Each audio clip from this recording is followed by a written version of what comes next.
Come on down. Yes.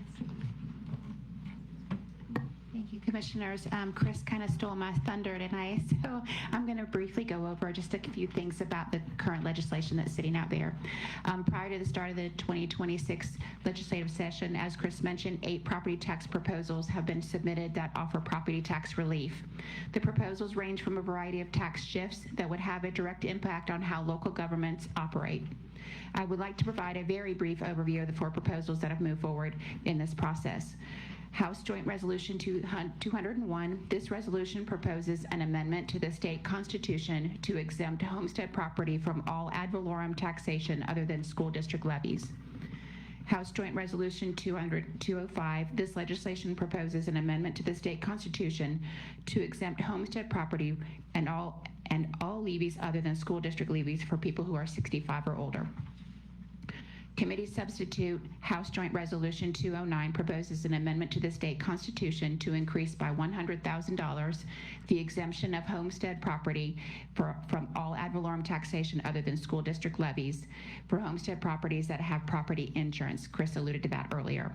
And finally, House Joint Resolution 211. This proposes an amendment again to the state constitution to increase the maximum value of accrued Save Our Homes benefit, which may be transferred to a new homestead for all levies other than school district levies. Each of these proposals have been heard by 2 House committees, the Select Committee on Property Taxes and the State Affairs Committee, and have passed along party lines. All of them now sit in the Ways and Means Committee with HJR 209 scheduled to be heard Wednesday, December 10th at 8:30 by the Ways and Means Committee.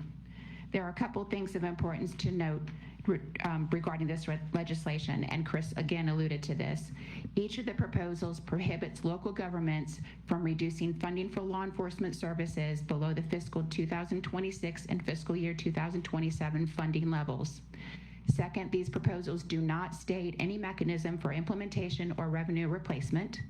And third, to note that throughout the proposed legislation, there's been no mention of fiscally constrained counties and the significant impact these property tax relief amendments would have on them. Wakulla County is identified as fiscally constrained, and any of this legislation would impact how our government operates and provides services to our citizens.